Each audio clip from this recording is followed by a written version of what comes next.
నువ్వు పాపం చేసిన ప్రతిసారి దేవుని తల వంచేస్తున్నావు.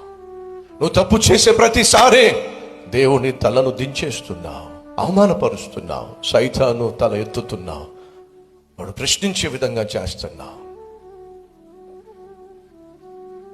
సెకండ్ ఛాన్స్ సైతాన్ ఇచ్చినప్పుడు, థర్డ్ ఛాన్స్ సైతాన్ ఇచ్చినప్పుడు రోగిపోతున్నావు.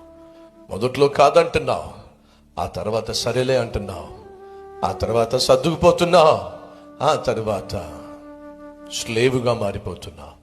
సహోదరి, సహోదరుడు, దయచేసి ఈరోజైనా రోషం కలిగిన దేవుణ్ణి సేవిస్తున్న నీవు రోషంగా జీవించాయా?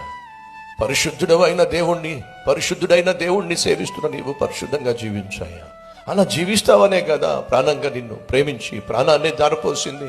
అంత గొప్ప పరిశుద్ధ దేవుణ్ణి ఎందుకయ్యా అవమానపరుస్తావు? ఎందుకయ్యా గాయపరుస్తావు?